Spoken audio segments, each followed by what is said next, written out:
اسلامی معلومات سے آگاہی کی کوشش کی جائے گی۔ رب قدیر میری زبان پر کلمہ حق کو جاری فرمائے۔ ملک کے حالات کے تناظر میں دل و دماغ میں بے چینی رہتی ہے۔ اسلام کی دعوت و تبلیغ کرنے والوں کے لیے اور بھی بے چینی کا سبب ہے۔ بے چینی دن بدن بڑھتی جا رہی ہے، لیکن حل کے راستے کھل کے واضح نہیں ہو رہے۔ عدالتوں سے اعتماد کا کمزور ہوتا جانا، نفرت پھیلانے والوں کو کھلی چھوٹ دی جانا، حادثات کا دن بدن بڑھتے جانا، عورتوں کی عزت کے ساتھ کھلواڑ ہونا، گھروں کو جلایا جانا، بے قصوروں کے ساتھ نفرت کا اظہار کرنا، یہ وہ دور کی کہانیاں بیان کرتی ہیں جو مکی زندگی میں مسلمانوں کے ساتھ ہوئی تھی۔ اس دور میں آقا کریم صلی اللہ علیہ وسلم کی موجودگی کئی حل کی طرف لے آئی، لیکن آج بحیثیت ایک مسلمان اپنے مسائل کے حل کے لیے جس راستے کا بھی انتخاب کرتا ہے وہ خود غیر اطمینان نظر آتا ہے۔ اسے اطمینان نہیں کہ ان چیزوں کے سد باب کے لیے سیاست کا طریقہ اختیار کرے، ان چیزوں کے سد باب کے لیے تقریروں کا ذریعہ استعمال کرے، ان چیزوں کے سد باب کے لیے وہ عدالتوں کے رخ اختیار کرے، تو وہ یہ سمجھتا ہے کہ ان چیزوں سے اب کامیابی ہونے والی نہیں۔ ایک بے چینی ہے، ان بے چینی کے درمیان دینی باتوں کا بیان کرنا بھی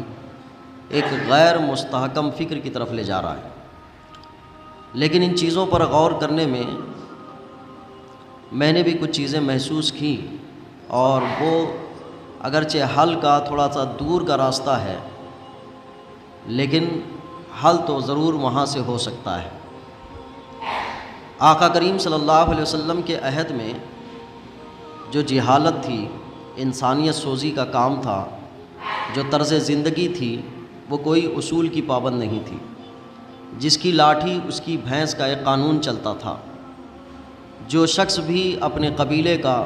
علاقے کا دولت مند، ثروت مند یا تجارت پر قبضہ کرنے والا، یا جس کے پاس فوج ہوتی تھی، وہ اپنی منمانی جیسے چاہے کرتا تھا۔ اس سے انسانیت بہت عاجز آ چکی تھی، سسک رہی تھی، بے چین تھی۔ ایک ہی قسم کا گناہ ایک نارمل انسان کرتا ہے تو اس کے گھر کو اس کی سزا دی جاتی ہے، وہی گناہ اگر کوئی بڑے طبقے کا کرتا ہے تو سزا نہیں دی جاتی، صرف معافی منگوائی جاتی ہے۔ ایک ایسا نظام چل رہا تھا۔ عدالت اس زمانے میں بھی تھی، پنچایت اس زمانے میں بھی تھی، لیکن ان کے اوپر بھی طرز حکمرانی ویسے ہی تھی۔ اگر انقلاب ان ساری صورتوں میں آیا تو آقا کریم صلی اللہ علیہ وسلم کی سیرت کے پہلو سے آیا۔ اور انسان میں ایک بات ہمیشہ ہوتی ہے کہ میں ایک اکیلا کیا کر سکتا ہوں، میرے پاس سوچ اچھی ہے، میرے پاس لاہی عمل اچھا ہے، میرے پاس اس کا حل کی صورتیں موجود ہیں، لیکن میں اکیلا کیا کر سکتا ہوں۔ آقا کریم صلی اللہ علیہ وسلم کی حیات مبارکہ کے یہی نقوش ہیں کہ ایک تنہا عرب سے جو آواز نکلی تھی، آج کروڑوں کی تعداد میں اس آواز کو لبیک کہنے والے موجود ہیں۔ اگرچہ تائید ربانی انبیاء کے ساتھ خصوصی ہے، لیکن ان کے طریقے پر چل کر کامیابی حاصل کرنے کا طریقہ بھی قرآن ہی نے ذکر کیا ہے۔ کہا کہ ان کے طریقے پر چل کر اپنے لیے کامیابی کے راستے ہموار کر سکتے ہو۔ ان میں آقا کریم صلی اللہ علیہ وسلم کی وہ کیا صفات ہیں، وہ کیا پہلو ہیں کہ ایسے ماحول کو بھی آقا کریم صلی اللہ علیہ وسلم نے امن کا گہوارہ بنایا، اور امن و سکون کی ایک ایسی داستان رقم کی کہ تاریخ انسانیت میں پیغمبر انقلاب کے نام سے جانے گئے، پیغمبر انقلاب کے نام سے پہچانے گئے۔ آقا کریم صلی اللہ علیہ وسلم نے جن باتوں کی طرف توجہ دلائی وہ کئی چیزیں ہیں، ان میں سے ایک خصوصی یہ ہے کہ نبی کریم صلی اللہ علیہ وسلم کے سمجھانے کا طریقہ سب سے جامع تھا، سب سے اچھا طریقہ حضور کا سمجھانے کا۔ اگر آپ کہیں تو قرآن پاک کی اس آیت مبارکہ کے مصداق میں نبی کریم صلی اللہ علیہ وسلم سب سے اچھے معلم تھے۔ ایسے معلم تھے، آپ کی درسگاہ سے پڑھے ہوئے صحابہ آپ کی صحبت اختیار کی، کتنے وہ تھے جو ایک ہفتہ آپ کی صحبت اختیار کی، کتنے تھے جو ایک مہینہ صحبت اختیار کی، اور کسی نے مہینوں سالوں اور کسی نے پوری زندگی حضور کے ساتھ گزاری، تو حضور کی درسگاہ میں رہنے والے یہ جتنے صحابہ تھے، حجۃ الوداع کے موقع سے آقا کریم صلی اللہ علیہ وسلم نے قریب اپنی کام کے حوالے سے یہ ضمانت دی تھی کہ میں نے دین کی ساری باتیں تم تک پہنچا دی ہے۔ پھر اس کے بعد جو حضور کی بارگاہ سے فیض یافتہ تھے، جو حضور کی بارگاہ سے درسگاہ میں حاصل کیے ہوئے اسباق کو پڑھنے والے تھے، جنہوں نے ایک مرتبہ حضور کی بارگاہ میں حاضری دی پھر وہ اپنے علاقے چلے گئے، ان کے لیے میرے آقا کریم صلی اللہ علیہ وسلم نے ضمانت دی تھی کہ یہ جتنے صحابہ ہیں کہ اصحابی کن نجوم بھی ایہم اقتدیتم اہتدیتم، کہ یہ میرے صحابہ ستاروں کے مانند ہیں، ان میں سے جس کی اقتداء کرو گے ہدایت پاؤ گے۔ ایک دن پڑھنے والے صحابی کے لیے بھی یہ لفظ ارشاد فرما رہے ہیں، ہفتہ بھر پڑھنے کے لیے، ایک مہینہ 2 مہینے سال بھر رہنے والوں کے لیے بھی ایسی جامع درسگاہ آقا کریم صلی اللہ علیہ وسلم کے علاوہ کائنات میں کسی کو میسر نہ ہو سکی۔ کسی اسٹوڈنٹس کے لیے ضمانت دے دینا کیریکٹر کی، کردار کی، علم کی، ہنر کی، اس کو قائدانہ صلاحیت کی اور اس کی اقتداء کرنے کی تلقین کرنا کہ آپ ان کی اتباع کر سکتے ہو، ان کی اقتداء کر سکتے ہو، یہ بہت مشکل مرحلہ ہوتا ہے۔ 23 سالہ دور میں آقا کریم صلی اللہ علیہ وسلم نے دنیا کے ہر جہت پر جتنے کام ارشاد فرمائے، ان میں سے آج بندہ اپنی اپنی صلاحیتوں کے اعتبار سے ایک ایک کام کو لے کے چل سکتا ہے۔ ان میں ایک وصف آقا کریم صلی اللہ علیہ وسلم کا معلم ہونا ہے۔ معلم، حضور ارشاد فرماتے ہیں انما بعثت معلما، میں بھیجا گیا ہوں معلم بنا کر۔ کیسے معلم ہیں کہ کسی انسان سے پڑھے ہوئے نہیں ہیں۔ قرآن نے کہا علم القرآن و خلق الانسان، ہم نے نبی کو ہم نے پڑھایا ہے، تو کسی انسان سے پڑھے ہوئے نہیں ہیں، پڑھے ہوئے ہیں وہ رب تبارک و تعالیٰ سے پڑھے ہوئے ہیں۔ قرآن پاک کا نزول ہوا،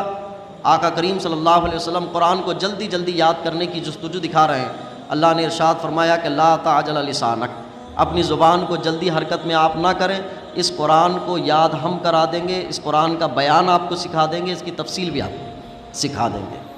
اللہ نے سکھایا، آقا کریم صلی اللہ علیہ وسلم معلم ہوئے، ارشاد فرماتے ہیں انما بعثت معلما۔ پھر آقا کریم صلی اللہ علیہ وسلم نے اپنی تعلیم اور اپنے معلم ہونے کے اوصاف ظاہر کیے۔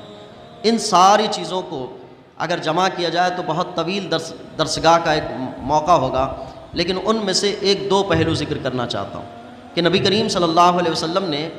جن باتوں کی طرف سب سے زیادہ توجہ دی ہے وہ یہ ان باتوں کی طرف کہ بندہ جس کو سکھا رہا ہے اس کی ذہن کے اعتبار سے سمجھانے کی قابلیت رکھے، اس کو سمجھانے کے لیے۔ نبی کریم صلی اللہ علیہ وسلم کے متعلق یہ ارشادات ہیں احادیث میں کہ حضور جب بھی کوئی گفتگو فرماتے تو سارے لوگوں کی سمجھ میں آسانی سے آ جاتی، کبھی بڑا مشکل ہوتا کسی محفل میں کہ کسی کو کوئی بات سمجھ نہ آتی، اور جب سمجھ نہیں آتی تو صحابہ کرام عرض کرتے کہ یا رسول اللہ انظر حالنا، ہماری حالتوں کی طرف نظر کریں، آپ کی گفتگو جامع، آپ کے مفہوم اور معنی جامع، لیکن کم عقلی ہماری ہے، کمزوری ہماری ہے، آپ ہماری رعایت کر لیجیے۔ تو بہت کم موقع ہوتے، اور نبی کریم صلی اللہ علیہ وسلم ایسے بیان نہیں فرماتے کہ کسی کو سمجھ میں نہ آئے۔ تو پہلی گفتگو یہ کہ جو بات کہی جائے وہ سمجھ میں آ جائے، سادہ سیدھا سمجھ میں آ جائے، الفاظ ایسے ہوں، اور اس کو دھیان میں رکھے جاتے کہ جتنے بھی لوگ موجود ہیں ان کے سامنے ایسی گفتگو کی جائے کہ ان کے ذہنوں میں بات بیٹھ جائے۔ حضور کے معلم ہونے کے اوصاف کو لوگوں نے بہت جانچا تو کئی صنف، کئی قسمیں نکال لائی کہ حضور کی یہ بھی قسم ہے، یہ بھی قسم ہے، یہ بھی قسم ہے۔ دوسرا، آقا کریم صلی اللہ علیہ وسلم جن کو جب سکھاتے تو ان کو پوری توجہ دلاتے، ان کو پورا آمادہ کرتے کہ میری طرف آمادہ ہو جاؤ، میری طرف سننے کے لیے تیار ہو جاؤ۔ اس کے لیے آداب بیان کیے گئے کہ درسگاہ کے آداب یہ ہیں کہ تم اس طرح سے، آقا کریم صلی اللہ علیہ وسلم کی صحبت میں بیٹھنے کے آداب قرآن پاک میں بیان کیے گئے کہ کیسے جاؤ گے تم اور کیسے آداب کے ساتھ بیٹھو گے۔ تو ایک سننے والے کی پوری توجہ ادھر ہو، اور آقا کریم صلی اللہ علیہ وسلم گفتگو ایسے فرمائیں کہ سب کے لیے سننے میں الفاظ کی جامعیت ہو۔ اور اس میں تیسری صفت یہ ہوتی ہے کہ آقا کریم صلی اللہ علیہ وسلم ذہنوں کے اعتبار سے گفتگو فرمایا کرتے تھے کہ جس کی ذہنیت جیسی ہے ویسی گفتگو فرماتے تھے۔ یہ وہ صفت ہے جو معلم کو بہت زیادہ اعلیٰ بناتی ہے، یہ حضور کی سیرت سے لی گئی ہے۔ اور انسان کوئی بھی معلم کی حیثیت سے اعلیٰ بننا چاہتا ہے تو سامع کے ذہن کے حساب سے گفتگو کرنا، سننے والے کے ذہن کے حساب سے گفتگو کرنا، یہ اس کے اعلیٰ ہونے کی صفت ہے۔ اگر آج دنیا میں نفرتوں کا بازار گرم ہے۔ اگر آج دنیا میں انسانیت سوزی کے کام کیے جا رہے ہیں، اگر دنیا میں امانتیں بالکل محفوظ نہیں ہیں، اگر آج دنیا میں خیانتوں کا بازار گرم ہے، اگر آج دنیا میں انسان کے لیے نفرت کی ایک آگ جلایا ہوا ہے، تو ان چیزوں کے پیچھے ایک دائرہ ہوتا ہے کہ ان کو کوئی استاد اچھے نہیں ملے ہیں۔ استاد اگر اچھا ہوتے تو پھر استاد سے پڑھنے والے بھی پھر اچھے کہلاتے۔ ایک لفظ بہت زیادہ زبانوں پہ رائج ہوتا تھا،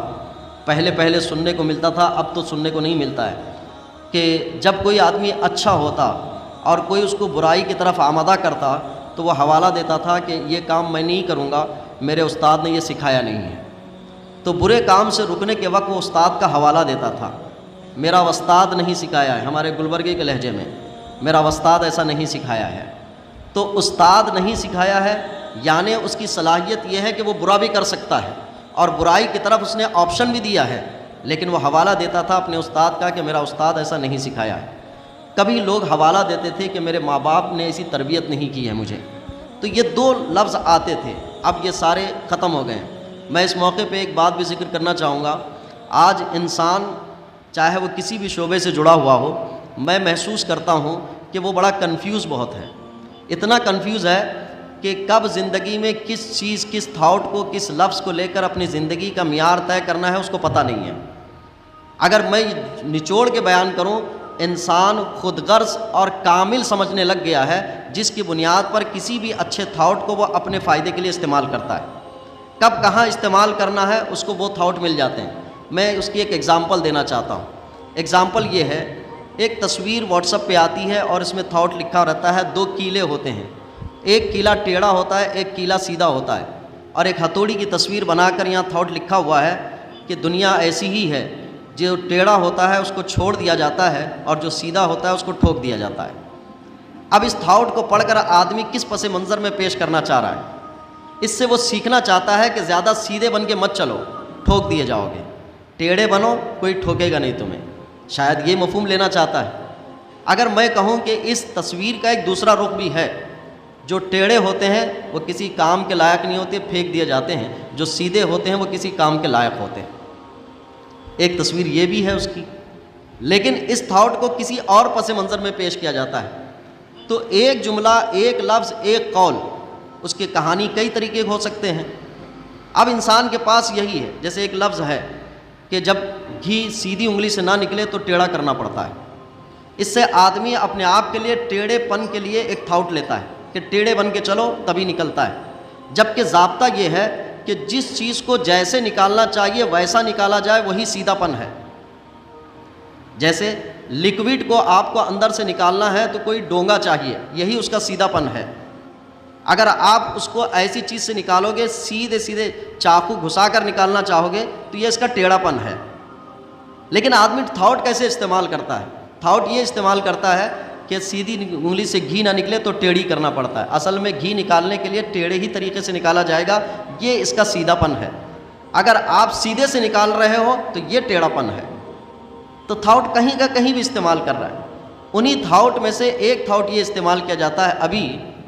کہ ہم نے اپنی مسلم سوسائٹی میں بچیوں کی بے راہ روی کو بہت دیکھا۔ تو اب ایک جملہ استعمال کیا جاتا ہے، وہ یہ کہ جس عورت کے لیے تعلیم اس کی عزت و آبرو کو نہ بچا سکے، اس سے بہتر ہزارہ جاہل ہونا بہتر ہے۔ اب یہ تھاٹ پڑھنے کو بھی اچھا لگ رہا ہے کہ عورت کے لیے سب سے اہم معیار اس کی عزت ہے، اس کی تطہیر ہے، اس کی پاک دامنی ہے، اس کی پاکیزگی ہے، لیکن اس کے مقابل میں جس چیز کو پسند کیا جا رہا ہے، کہا کرا اس سے ہزار درجہ بہتر جہالت ہے۔ جہالت کو تو کبھی بھی پسند نہیں کیا گیا ہے۔ تو یہ تھاٹ کبھی انسان کو اس بات کی طرف لے آتے ہیں کہ اگر کسی نے مان لیا تو یہ کہتا ہے کہ زیادہ پڑھی لکھی ہونا ضروری نہیں ہے، جاہل بھی رہی تو چلتا ہے، بس خالی سمجھدار ہونا چاہیے۔ اب پھر ہم علم کی فضیلت کیسے بیان کریں گے کسی کے لیے کہ طلب العلم فریضۃ علی کل مسلم و مسلمہ، کہ مسلمان مرد اور عورت پر علم کا حاصل کرنا فرض ہے۔ یہ تھاٹ بنائے جاتے ہیں تو کبھی اس طرح سے بنائے جاتے ہیں کہ اصل زندگی کے مقصد سے ہٹانے کے لیے۔ ان چیزوں کے وقت اس کے صحیح اور غلط کے فرق کرنے کے لیے کون ہوگا؟ وہ استاد ہوگا، ایک معلم ہوگا، ایک ایسا ٹیچر ہوگا جو ان دونوں کے فرق کو بیان کرے گا۔ قرآن پاک میں اللہ نے ذکر فرمایا ہے، یہ قرآن پاک ہم نے کتاب دی ہے، یہ کتاب ایسی ہے، اس کو پڑھنے کے لیے آدمی بیٹھے گا، یضل بہ کثیرا و یہدی بہ کثیرا، بعض ہدایت بھی پا سکتے ہیں اور بعض اسی کے ذریعے سے جو ہے گمراہ بھی ہو سکتے ہیں۔ اب کتاب تو بڑی جامع ہے، لیکن اس کو جب پڑھانے والے ہوں گے ان کا اعتبار ہوگا کہ رسول گرامی وقار صلی اللہ علیہ وسلم کی نظروں سے پڑھیں گے، ہدایت یافتہ ہوں گے۔ اگر اس طریقے کو چھوڑ کر دوسرے طریقے سے پڑھیں گے تو گمراہ بھی ہوں گے۔ جتنے تھاٹ، جتنے اقوال زرعی آج ہمارے پاس آ رہے ہیں، میں کبھی ان پہ غور کرتا ہوں تو مجھے لگتا ہے کہ سامنے والا اپنے اسٹیٹس پہ اس کو جس مقصد کے لیے رکھا ہوا ہے یہ اس کو غلطی کی طرف لے جائے گا۔ اب یہاں ضرورت پڑتی ہے ایک استاد کی۔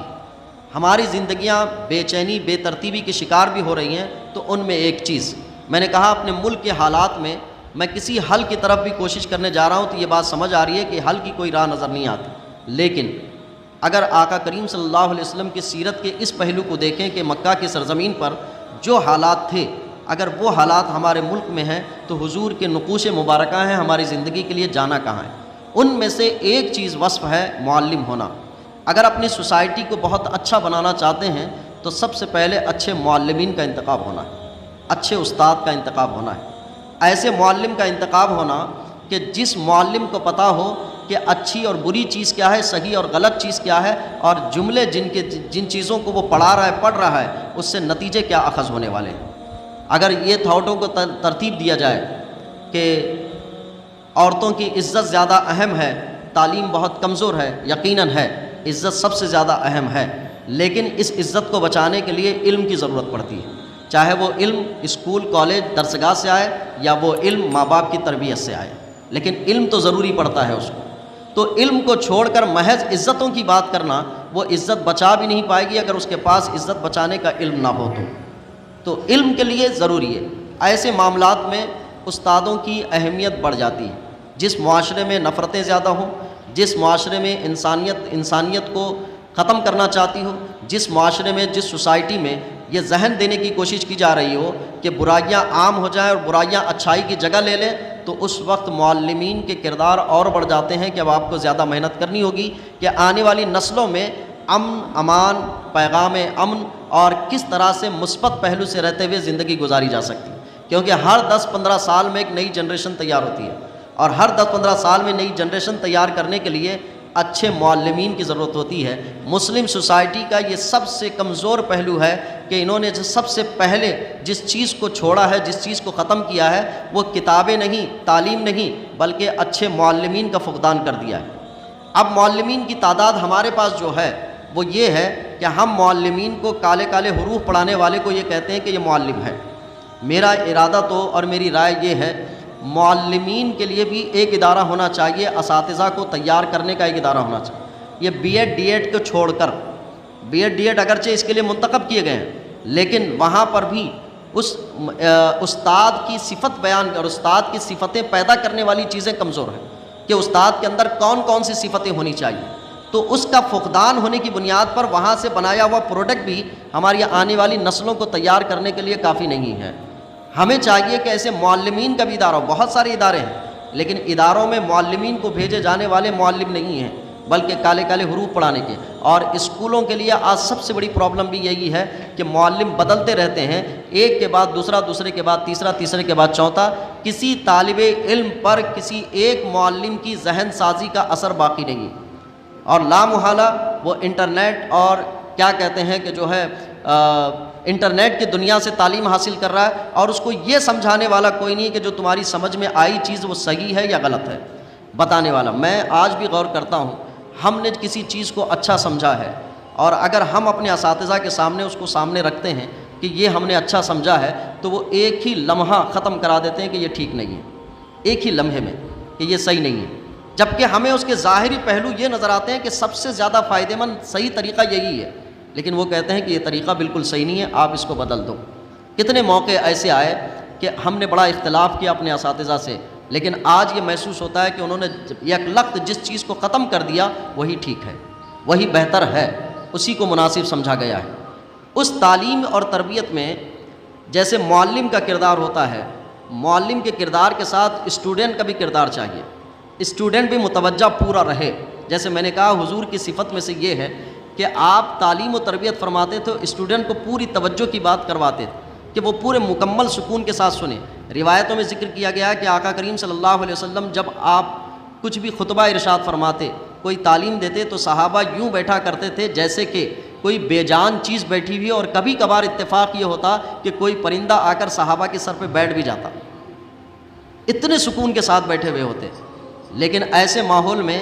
جہاں پر ہماری تعلیم و تربیت بچوں کی اسکول بھیجے جانے کی کیفیت یہ ہوتی ہے کہ وہ گھر میں جس طرح سے چلم پکار کر کے عادی ہوتے ہیں، اسکول میں بھی جا کے وہی کہتے ہیں، اور ٹیچر کو 15-20 منٹ تک پلیز سائلنٹ، کیپ سائلنٹ، خاموش بیٹھوں میں چلا جاتا ہو۔ اب وہاں پر تعلیم و تربیت کے کون سے عناصر سامنے آ سکتے ہیں؟ بہت لمبے مرحلے ہیں۔ ایک معلم کے کردار کو اگر اس قوم میں اٹھایا جائے اور تیار کیا جائے تو پھر قوم کی تعمیر کرنے میں بہت آسانی ہوگی، اگرچہ 10-15 سال اس کو لگ جائیں، لیکن ایک قوم کی تعمیر ہو سکتی ہے۔ اچھے انسان وجود میں آ سکتے ہیں۔ جب اچھے انسان وجود میں آئیں گے تو مقابلہ ان لوگوں کا کر سکتے ہیں جن لوگوں کے لیے آج نفرت کا بازار گرم کرنا آسان ہو گیا ہے۔ یقیناً انسان کو جلا رہا ہے، انسان پر گولی بارود کر رہا ہے،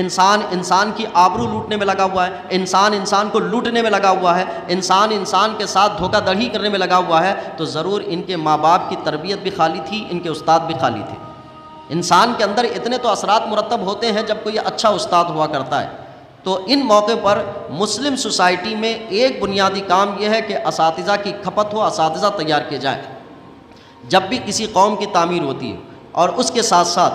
تعلیم کو سستا کرنے کی طرف بھی لانے کی ضرورت ہے۔ تعلیم مہنگی ہوگی، دنیا کا ایک غبن ہے، دنیا کا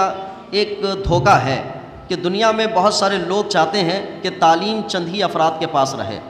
اس لیے رہے تعلیم چند افراد کے پاس تاکہ وہ تعلیم کے ذریعے سے جو تھاٹ پیش کیا جاتا ہے کسی بھی قوم کی ترقی تعلیم سے ہے، تو وہ چند ہی افراد کے پاس تعلیم رہے گی تو تعلیم کے ذریعے سے وہ پورے لوگوں پر حکومت کر سکتے ہیں۔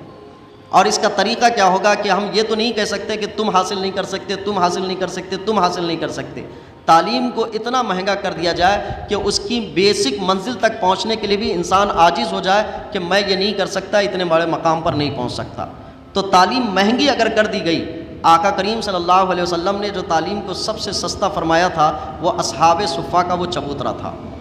کہ 72 نفوس قدسیہ حضور کے روزانہ درس حاصل کرتے تھے۔ کیفیت کیا تھی کہ ان کے پاس کھانے پینے کا سامان بھی موجود نہیں ہوتا تھا،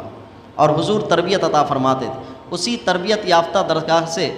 جرنیل صحابی حضرت خالد بن ولید ہوئے، حضرت عبید اللہ بن جراح جیسے صوفی ہوئے، مثنی بن حارثہ جیسے جلیل سپہ سالار ہوئے،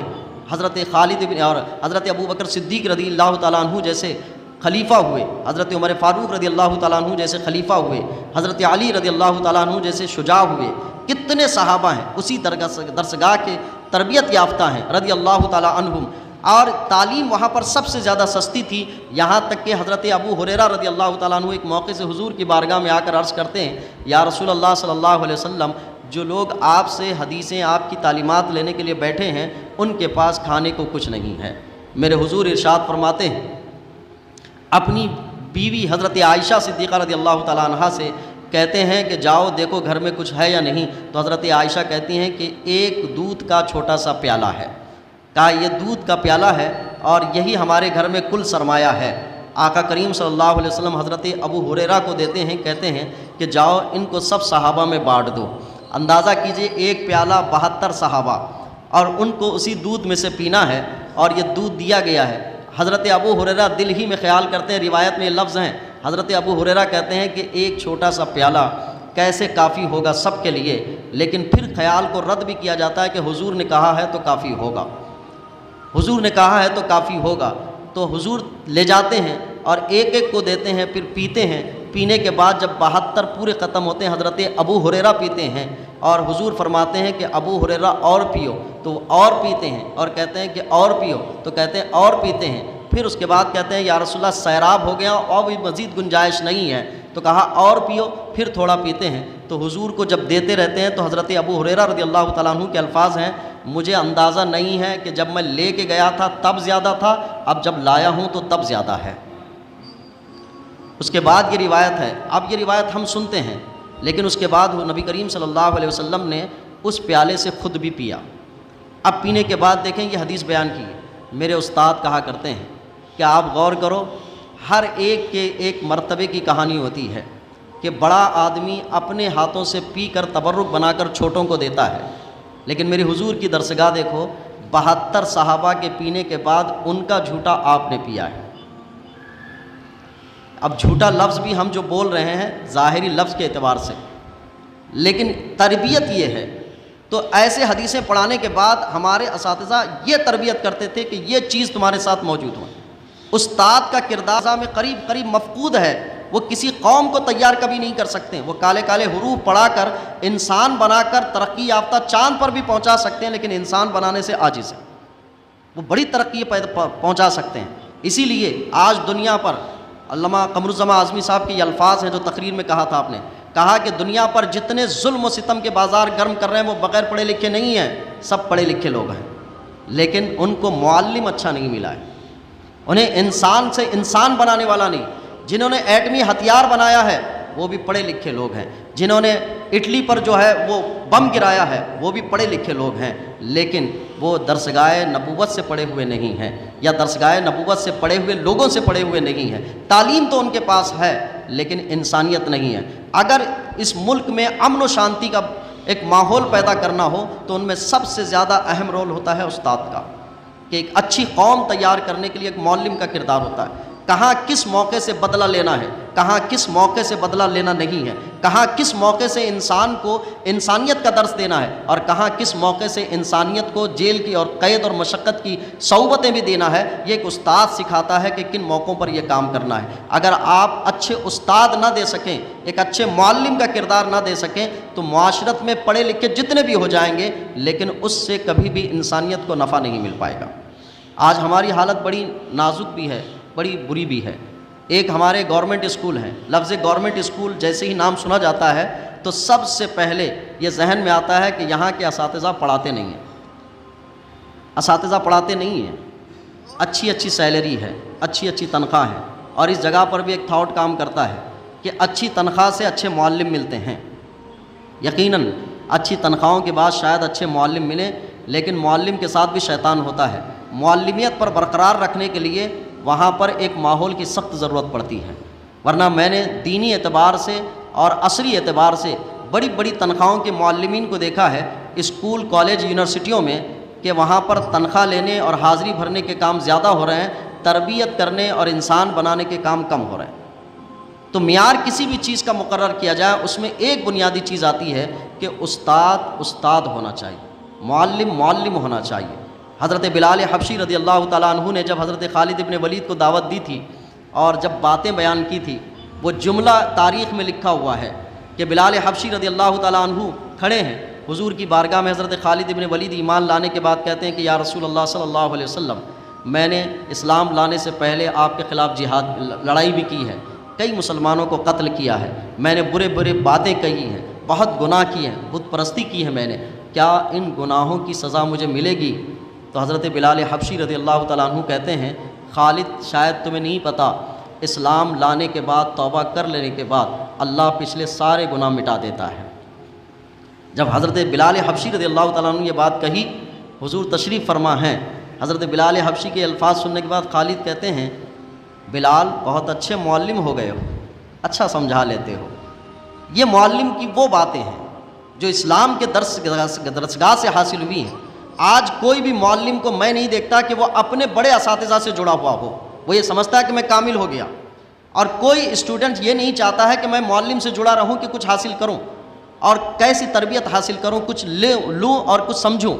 آپ کو میں نے اس سے پہلے کے واقعہ بیان کیا۔ عام طور پر ہمارے پاس اساتذہ کا مزاج کیا ہوتا ہے؟ اساتذہ کا مزاج یہ ہوتا ہے کہ جو بچہ کلاس میں سب سے زیادہ شریر ہوگا اس کو کلاس میں نہیں رکھا جائے گا، باہر کر دیا جائے گا اور اس کو نہیں پڑھایا جائے گا۔ یہ اکثر اساتذہ کا مزاج ہے۔ آپ کو بتائیں، میرے استاد تشریف لائے درسگاہ میں اور اس کے بعد آپ نے پوچھا کہ ہر سال مدرسے سے کتنوں کو فارغ کرتے ہو؟ میں نے کہا حضور فارغ کرنا تو بہت دور کی بات ہے، میرے حالات مدرسے کے ایسے ہیں کہ یہاں پڑھنا بچے کا شوق نہیں ہوتا ہے، استاد کا شوق ہوتا ہے پڑھانا، کہ میں اس کو پڑھاؤں گا۔ وہ پڑھنے کے لیے بالکل تیار نہیں ہوتا ہے۔ میں نے آپ بیتی بتائی، حالات کا تجزیہ کیا کہ بچے ہمارے پاس اس صورت میں لائے جاتے ہیں کہ ماں باپ کو ستاتے ہیں، اسکول نہیں جاتے، گالی گلوچ کرتے ہیں، معاشرے کو تنگ کر چکے ہیں، اور وہ پڑھنا بالکل نہیں چاہتے، وہ ہمیں لا کے دیا جاتا ہے اور یہ کہہ دیا جاتا ہے کہ یہ لیجئے آپ اس کو سدھاریے۔ تو میں نے یہ کمزوری بیان کی تو میرے استاد نے وہاں تربیت جو کی وہ آج تک میرے ذہن میں محفوظ ہے۔ آپ نے 2 باتیں مجھ سے کہی کہ بیٹا قوم سب سے عاجز آ چکی ہے، وہ اسکول سے بھی نا امید ہو گئی، کالج سے بھی نا امید ہو گئی، ماں باپ سے بھی نا امید ہو گئی، وہ اب تم سے امید لے کر آئی ہے، تم ان کی امید پوری کر دینا کہ یہ بگڑے ہوئے ٹھیک یہاں سے ہوں گے، تم ٹھیک کر دینا اس کو، اگر وہ یہاں سے بھی نکل گئے تو کرمنل بن جائیں گے، تم ان کو لے کے رکھ لینا۔ پھر دوسری بات آپ نے کہی کہ وہ جتنا شریر ہے قوم تم کو سب سے اچھے بچے دے رہی ہے، اس لیے کہ وہ تیز دماغ ہے، جس کے پاس دماغ نہیں ہو سکتا وہ شرارت نہیں کر سکتا۔ آپ اندازہ کیجئے کہ استادوں کے مزاج کو بدلنے والا تھا اٹھائیے کہ استاد جو سمجھتا ہے کہ جتنے خراب ہیں باہر ہو جائیں گے، جتنے خراب ہیں وہ میرے پاس نہیں آئیں گے، لیکن استاد کی کوالٹی کو بتایا کہ اس کی خالی ایک لفظ اس کے ساتھ جوڑتے ہوئے کہا کہ وہ جتنا دماغ برائی میں لگا رہا ہے، تمہارا کام ہوگا کہ روزانہ اس کے دماغ کی اس قابلیت کو لے کر ایک ایک کام اچھے میں لگا دو اس کو۔ استاد کا ہونا بہت اہم ہے۔ میں ٹیچروں سے بھی گزارش کرتا ہوں کہ اپنے احساس ذمہ داری اور خصوصاً وقت کی پابندی اور طلبہ کو بنانے سنوارنے کی فکر کے اعتبار سے استاد بنے، محض ٹیچر، معلم، استاد کہنے کے اس ٹائٹل کو لے کر اپنی قوم کے ساتھ اس بے احتیاطی والا عمل نہ کریں۔ اور ہمیں بھی چاہیے کہ ہم اساتذہ کے اہتمام میں ایک اچھے ماحول سے تعلیم حاصل دلانے کے طور طریقے کو اختیار کریں۔ اگر ایک اچھی قوم تیار کرنا ہو تو استاد ایک پلر ہے، ایک ستون ہے، ایک معلم ایک ایسی بنیاد ہے کہ کسی بھی قوم کو تعمیر کرنے کے لیے اس کا رول بہت اہم ہوتا ہے۔ یہ آج کے اس ملک کے حالات میں کہہ رہا ہوں کہ بہت زیادہ نفرتیں پھیل رہی ہیں، بہت زیادہ انسانیت سوزی کے کام ہو رہے ہیں، گھر جلائے جا رہے ہیں، اور عدالتیں بھی اپنے فیصلوں میں وہ احتیاط نہیں برت رہی ہیں، یا جو کچھ بھی عمل ہو رہا ہے ان میں معاشرت کو تیار کرنے کا ایک اہم عنصر اگر کہیں کہ ماں باپ نے ان کی تربیت ڈھنگ کی نہیں کی ہے یا استاد نے ڈھنگ کی تربیت نہیں کی ہے، اس لیے کہ ان کو صرف پڑھایا لکھایا گیا ہے۔ جب بھی برے کام کی طرف کوئی آمدہ کرتا تھا تو یہ تھاٹ استعمال کرتا تھا کہ یہ برا کام میں نہیں کروں گا، میرے استاد نے ایسا سکھایا نہیں ہے۔